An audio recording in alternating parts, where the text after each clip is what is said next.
ओम नमो भगवते वासुदेवाय नमः। आषाढ़ महीने के कृष्ण पक्ष की एकादशी योगिनी एकादशी पर आप सभी का स्वागत है। तो आइए आज इस कहानी को हम सुनते हैं।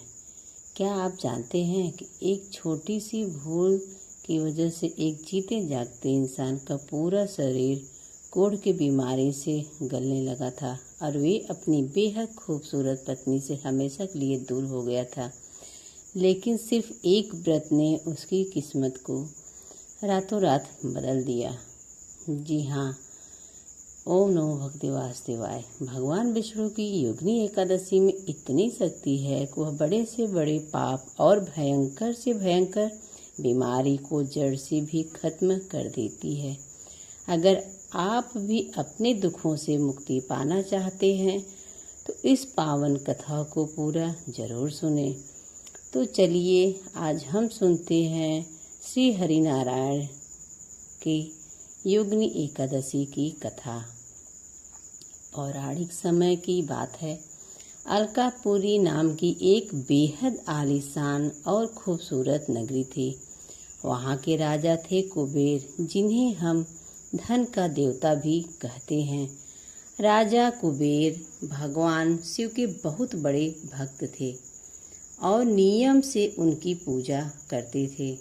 उनकी पूजा के लिए हेममाली नाम का एक यक्ष हर सुबह मानसरोवर से सुंदर और ताजे फूल लेकर आता था। हेममाली एक पत्नी थी जिसका नाम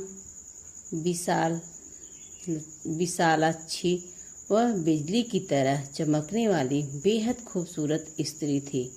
हेममाली अपनी पत्नी से बहुत ज़्यादा प्यार करता था।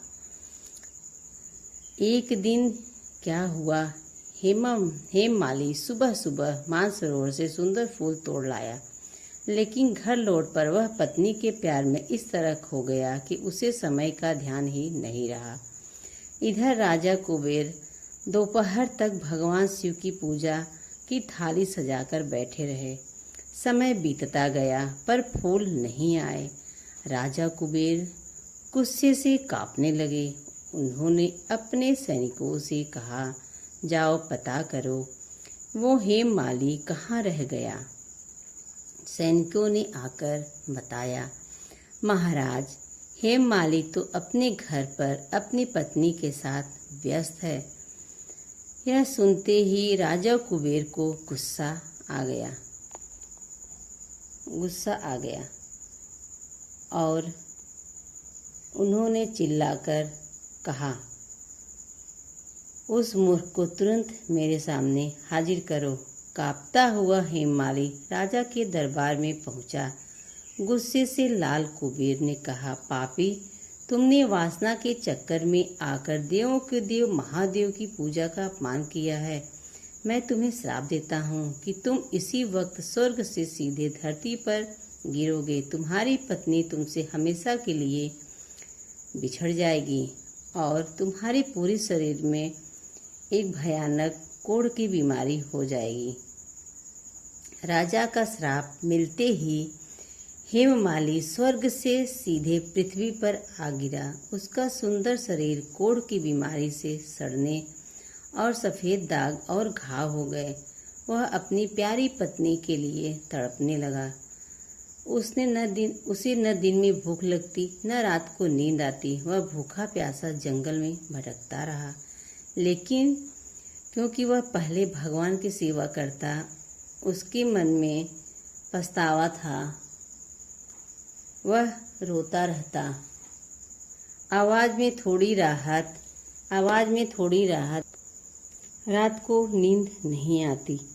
वह भूखा प्यासा जंगलों में भटकता रहा, लेकिन क्योंकि वह पहले भगवान की सेवा करता था, उसके मन में पछतावा था। वह रोता रहता था। भटकते भटकते एक दिन वह हिमालय पर्वत पर पहुंच गया। वहां उसने महान ऋषि मार्कंडेय का आश्रम दिखाई दिया। श्री ऋषि मार्कंडेय ब्रह्मा जी की तरह शांत और तेजस्वी बैठे थे। हेममाली दौड़कर उनके पैरों में गिर गया और जोर जोर से रोने लगा। ऋषि मार्कंडेय ने दया भाव से पूछा, पुत्र, तुमने ऐसा कौन सा भयानक पाप किया जिससे तुम्हारी यह दुर्दशा हुई? हेममाली ने हाथ जोड़कर रोते हुए अपनी पूरी गलती सच सच बता दी। ऋषि मार्कंडेय मुस्कुराते हुए बोले, हेममाली, तुमने मुझसे झूठ नहीं बोला, अपनी गलती मान ली। इसलिए मैं तुम्हें इस तड़प से बचने का एक रास्ता बताता हूँ। ऋषि ने कहा, आषाढ़ महीने के कृष्ण पक्ष में योगिनी एकादशी आती है। तुम पूरी श्रद्धा और नियम के साथ इस व्रत का एकादशी व्रत करो। भगवान नारायण के आशीर्वाद से तुम्हारे सारे पाप नष्ट हो जाएंगे। हेममाली की जान में जान आई।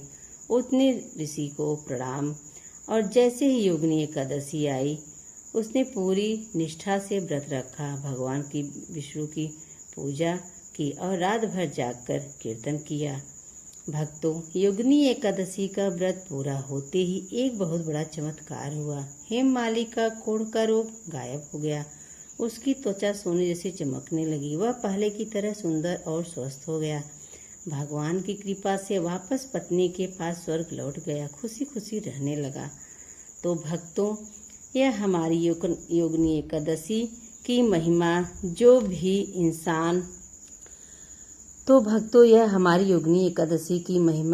भी इंसान इस व्रत की कथा को सुनता या पढ़ता है, 88,000 ब्राह्मणों को भोजन कराने जितना पुण्य मिलता है। अगर आपको भगवान विष्णु की यह चमत्कारिक कथा पसंद आई तो कमेंट बॉक्स में जय श्री हरि विष्णु जरूर लिखिएगा। वीडियो को एक छोटा सा लाइक कर दीजिए और अपने दोस्तों और परिवार के साथ शेयर करना मत भूलिएगा। ऐसी ही पावन कहानियों के लिए हमारे चैनल को सब्सक्राइब जरूर करें। मिलते हैं अगले वीडियो में। तब तक आप सभी को श्री हरे कृष्ण, राधे राधे।